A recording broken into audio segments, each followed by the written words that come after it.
So tonight's topic, a really important one, recycling and composting. They're both really critical to the health of our planet. These activities can actually help to reduce greenhouse gas emissions that are contributing to climate change.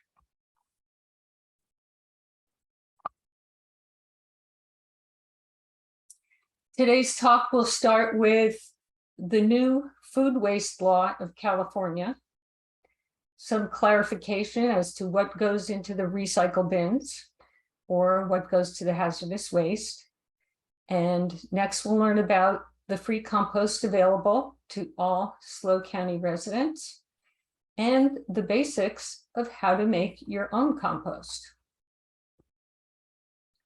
So just imagine if we stopped recycling and composting today, pretty soon we would all be buried in trash in no time at all.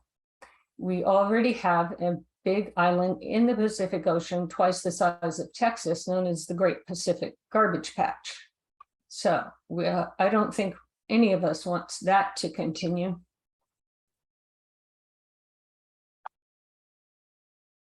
Organics like these food scraps, yard trimmings, uncoated paper actually makes up half of what Californians dump into the landfills every year. And when these decompose, they produce methane gas, which is a climate super pollutant. It's 84 times more potent than carbon dioxide in contributing to climate warming. So if we can reduce substances like this, they're known as short-lived climate pollutants, or SLCPs, then we can actually do something to help fight the climate crisis. So right now, organics discards in landfill emit 20% of California's methane gas. The good news, California actually has just passed a law, and it is SB 1383 and has implemented statewide effort to reduce emissions of SLCPs, such as methane. And the goals of the bill by 2025 to reduce organic waste disposal by 75% and to rescue at least 20% of the currently disposed of surplus food and used for people to actually be able to eat that. So this bill went into effect January 1st of this year.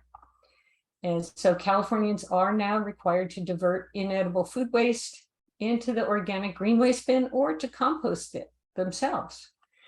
Cal Recycle wants to promote voluntary cooperation. However, cities and counties will be able to start fining residents beginning January 1st of 2024. Penalties can range from $50 to $100 for a first offense and increase up to $500 for third and subsequent failures. So why not get into good habits now? It could actually help the planet too.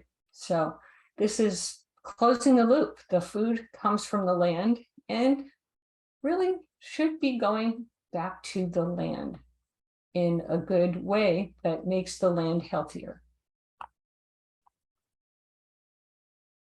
Here's a short video put out by SLO County Integrated Waste Management. And this is going to tell us how we can use our green cart to dispose of food waste.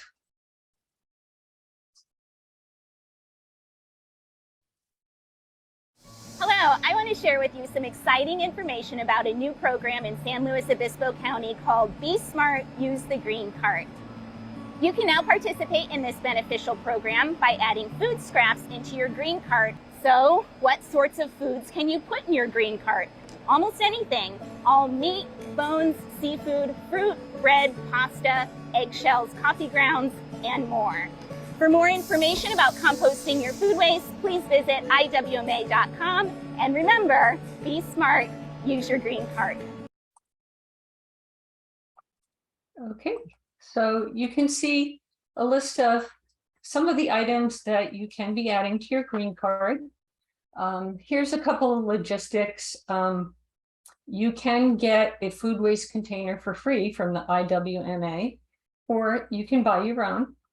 You may want to line it with newspaper to absorb liquids and less mess. And yes, the food soil paper can actually go in the green waste bin too. Or you might want to put it into your refrigerator or freezer, like some other people I know do. When I look down the street on trash collection day, I notice hardly anyone has their green waste containers out. So does that mean they had no food waste or composting their own?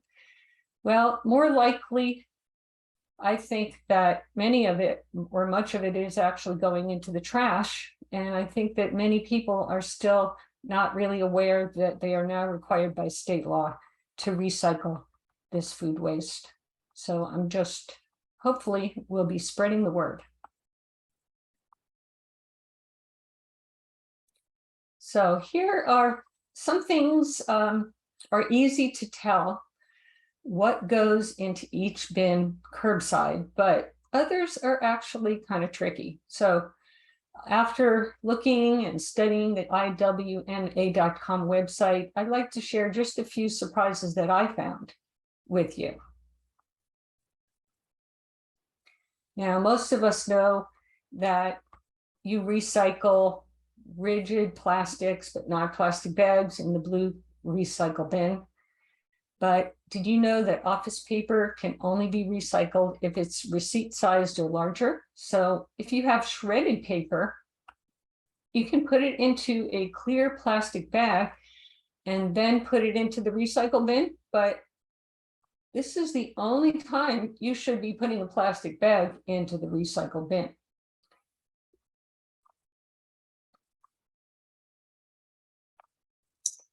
I have another short video. This one is by Evelyn from ECOSLO, and she is going to give us a few more tips or tricks to how to know what gets recycled and what doesn't.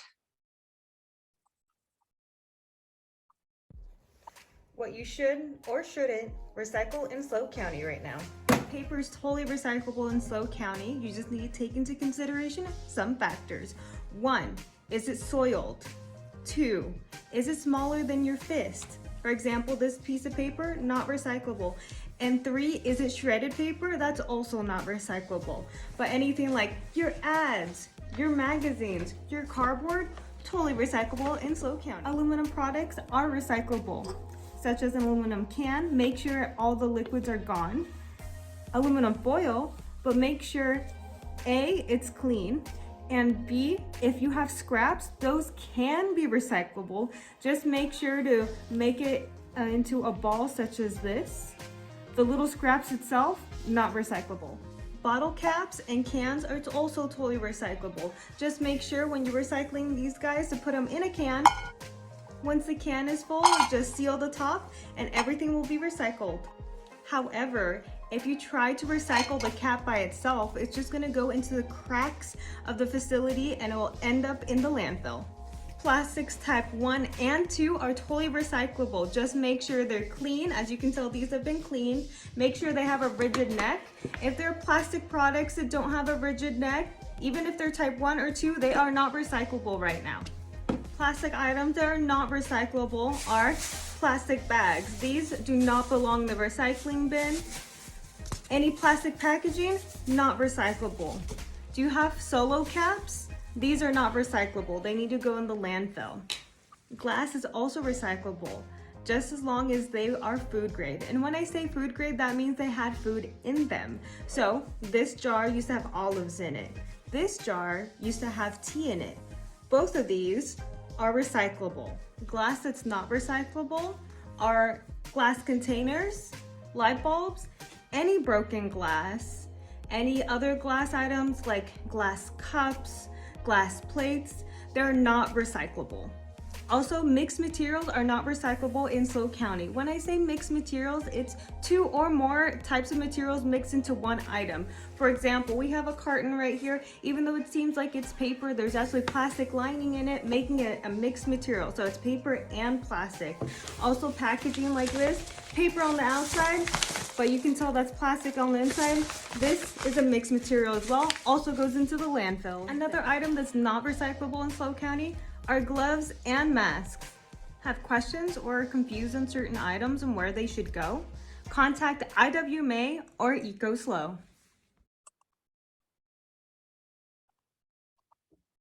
Okay, hope you got a few interesting tips there, because I know I did. So let's talk about the green organic container. So most of us, of course, know yard trimmings go in the green organic bin.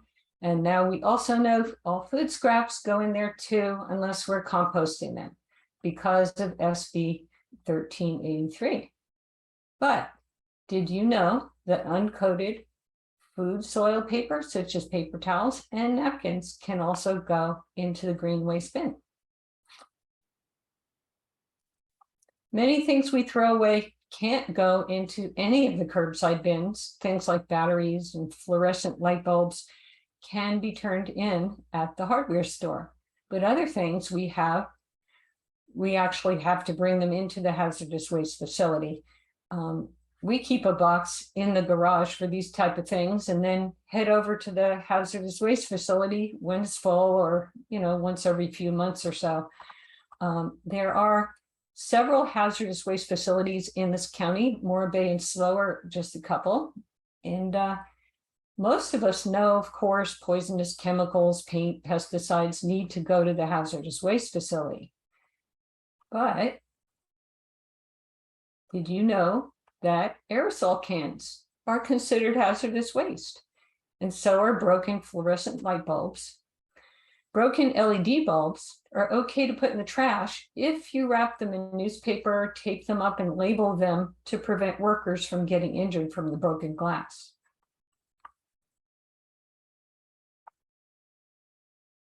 If you are ever confused about what goes where, just head over to the IWMA.com website to investigate.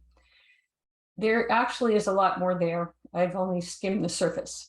So don't feel bad if there are actually plenty of people in SLO County who make mistakes in recycling. Here are just a few, and it goes quickly, so watch closely.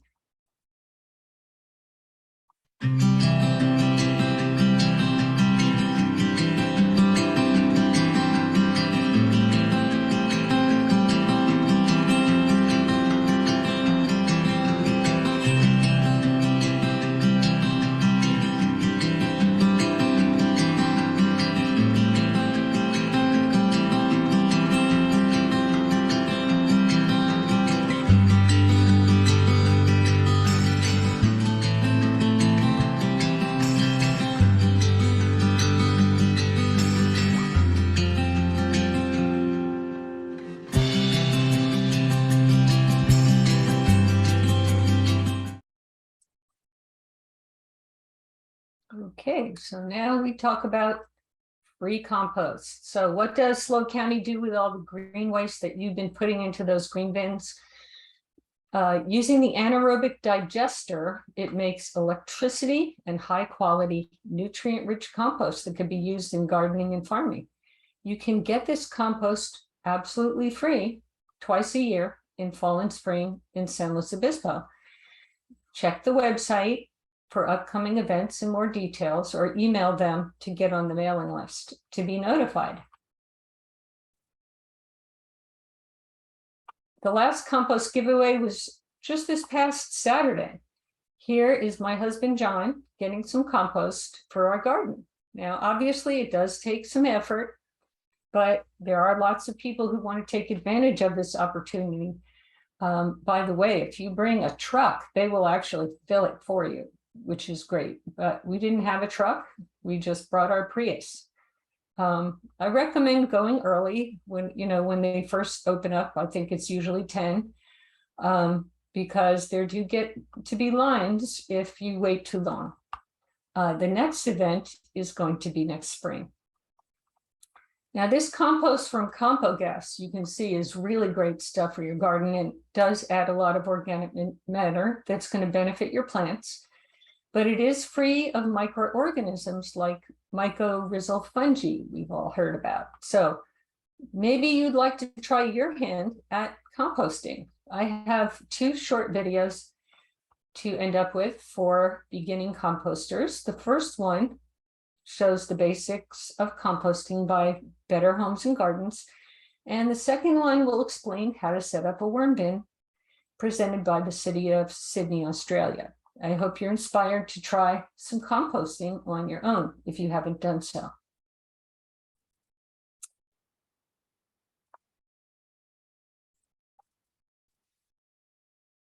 Hi, I'm Stephen Orr, and today we're going to talk about one of the most natural ways you can make your garden grow better. It's composting. Compost is one of those things that people are worried about because it's going to be hard to do, it's complicated, it'll smell funny, and it takes a long time. Now, if that's true, if you do it, the wrong way. The right way is to just take a very simple approach. We're going to do composting for beginners today, which is really trying to use some of the things from your refrigerator and your kitchen and your yard that normally would go into the landfill. And these items can take up to 1/4 of the landfill's mass on a yearly basis. Start with stuff from your kitchen. What I love about composting, it's a great way to use the things in your refrigerator that you didn't quite get to that start to turn or go bad. You don't have to feel wasteful about that. Also, anytime you're peeling anything, you can use all those peels, all those cucumber peels, any sort of skins off of fruits and vegetables. So all the vegetables that you have in your house, those are great for compost. Those are easy to do. Only one to kind of think about if you're a beginning composter is onions and garlic. Both those things, some people think repel earthworms, which are a vital part of the composting process, so I'd avoid those if you're just starting out. Another thing that I try to, as a beginning composter, I would avoid is eggshells.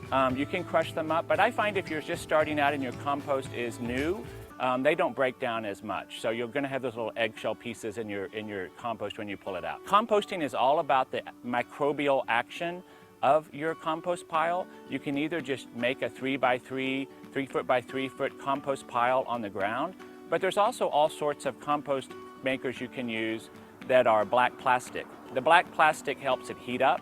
Heat is really a vital thing for composting. That heat helps the microbes break down the organic matter. What do we put in our compost? We talked about vegetables, we talked about onions and eggs, eggshells as kind of advanced items. Same with citrus peels, those can take a while. One of my favorite things is coffee grounds.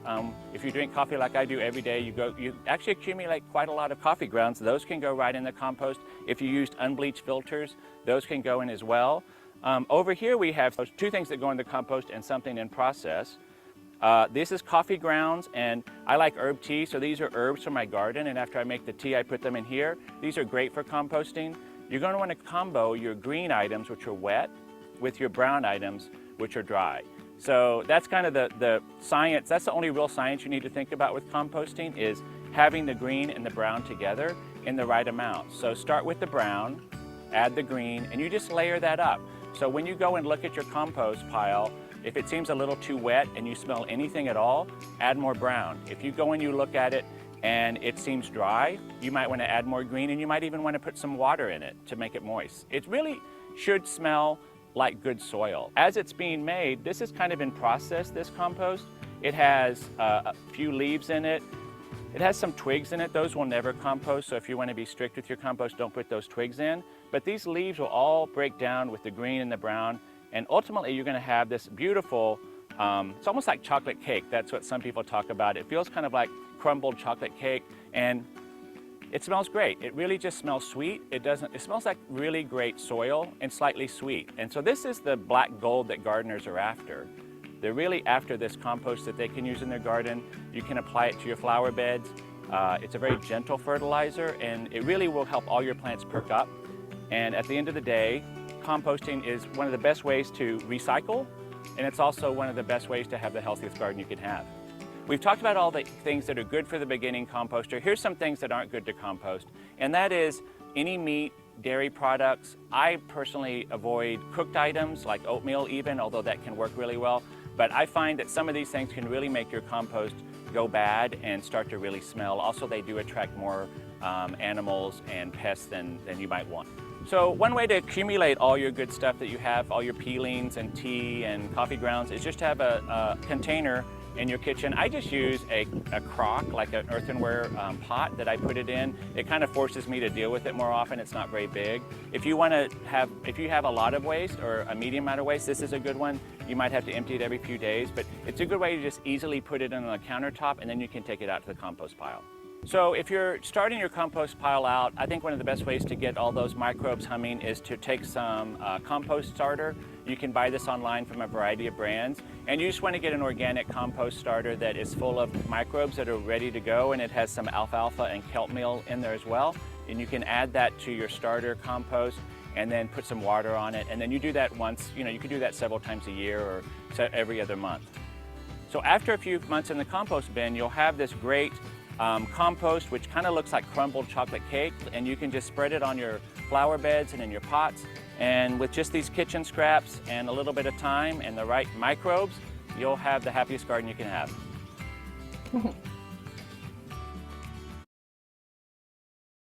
Okay, hopefully you're gonna want to try that out.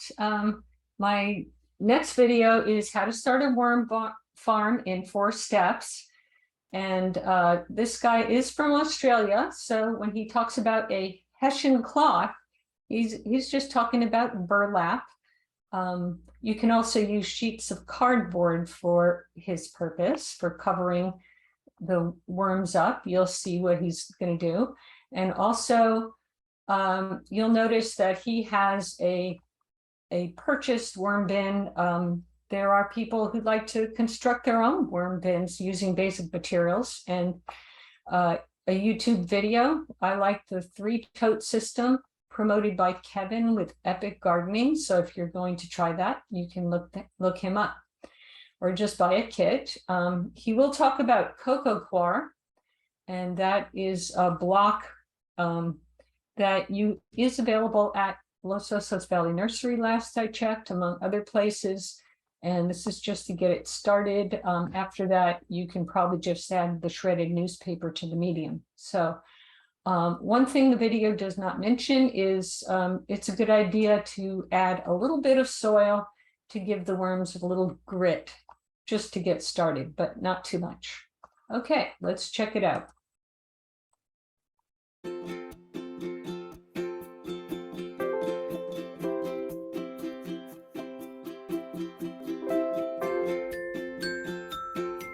So you want to start a worm farm. Worm farming is a great way to reduce the waste you're throwing out to landfill and can help you create homemade soil conditioners for your garden. Did you know that the average Aussie bin is made of up to 40% food? Why not get some new down-to-earth friends who'll appreciate the food more than the tip will? We'll talk you through all 4 steps, unless you already know where you want to go, and then you can just jump straight to that section. How do you become a worm farmer? First, source a worm farm and some composting worms.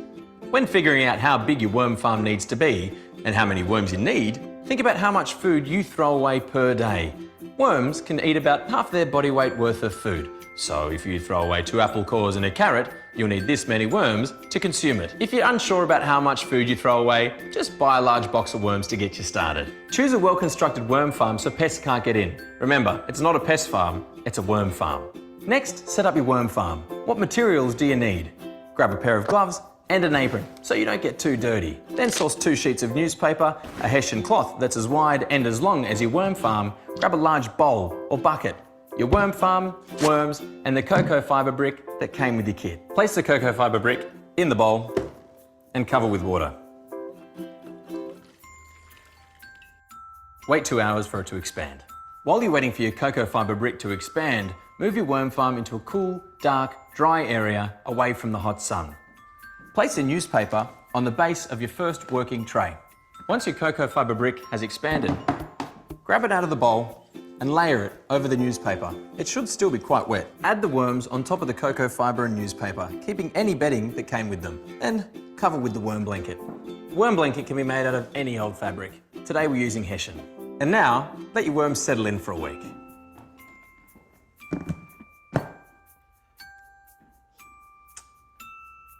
And then, dig a shallow trench, top of the bedding. Place a handful of food scraps. Cover with the bedding. Replace the blanket and the lid. And voila, you're all set up. You only need one tray until it fills up. To learn how to add other trays or how to rotate them, visit greenvillages.com.au. So your worms are settled and happy in their new home. Let's find out the best way to feed them. Make sure you feed them regularly. If you feed them huge amounts every week or so, the worms can't get through it fast enough and the food waste goes sour and starts to smell. When you lift the blanket and there's still lots of food scraps remaining, move the food to compost or rubbish to prevent overfeeding or smell. To add more food, dig a new trench next to the previous one. Continue this till you reach the end of the farm, then jump back to where you started. There are a lot of different food scraps in the average Aussie kitchen. Here's a list of some that you can feed them. Raw and cooked food, vegetable scraps, coffee grinds, tea bags, and little bits of paper and cardboard. Here are some that you should try and avoid. Dairy, bread, meat, and eggshells. And here are some that you just can't put in. Onions, garlic, uncooked potato skins, and citrus peel. Click below for a free printable label for your worm farm of a full list of foods they like or don't like. Make sure you tear the food up into small pieces because worms have small mouths. And finally, make sure to check the water levels. The bedding and food scrap should have the same level of moisture as a wet kitchen sponge. If worms get too dry, they stop moving and eating. Worm farm not going so well? Looks like we've got some troubleshooting to do. If your worms aren't eating everything, it's probably because you're feeding them too much. Before you put in more food, check that there aren't too many food scraps remaining. Because remember, worms can only eat half their body weight each day. Maybe you need a bigger farm, or maybe you should feed them less. Flies turning up uninvited? Make sure you cover the food with the worm blanket, and then they'll understand they're crashing a party. Also, ensure that the worm farm is tightly closed with no cracks, and this will keep the other pests out too. Your worm farm stinks? Maybe because you're not covering the worm farm properly. Are you burying it in a trench, covering it with the Hessian blanket and ensuring the lid is tightly closed? Remember when we said don't feed them meat, bread or dairy? It's not because they're gluten intolerant lacto-vegetarians, it's because it makes for a stinky farm. Thanks for watching. If you want to recap anything, click on the links to my left or right. Or for any questions, head to greenvillages.com.au. Happy worm farming. Okay. This is a picture of my worm farm, and I bought a store-bought one, and it's doing quite well with little maintenance. I keep it in my garage where it's cool, and in the bottom layer, there's actually a drainage where you can open it up and drain the liquid out, and then I add it to water when I water my plants. It's called worm tea. It's a great fertilizer. And then the next layer has the worms with the bedding and their food, and the top layer is empty. So when the middle layer gets full, and you have to sort of fill it all the way to the top, and there are holes there, then you start putting food and bedding in the top layer, and the worms will all crawl up through the holes and go up to that top layer. And when they're all almost up there, and there's practically no worms at all in the middle layer, then I can just spread the worm castings from the middle layer into my garden. And then I just switch the top layer to the middle and then repeat. So it's pretty easy once you get the hang of it. And the hardest part is remembering to check on them and give them good food they like. So as you can see, my worms are pretty happy underneath a piece of cardboard that I use instead of a Hessian blanket. So it is actually pretty obvious that climate change is real. The state of California thinks so, and they think it's important enough for us to create a new state law for all residents to recycle their food waste, either in their own composters or in the green waste bin. By doing this, we'll not only help our gardens to be healthier, but we can also help improve the health of the planet, hopefully in our future. Recycling as much as possible, putting out our hazardous waste in a place where it won't pollute our environment is also equally important. So thank you all for doing your part and for listening to this presentation.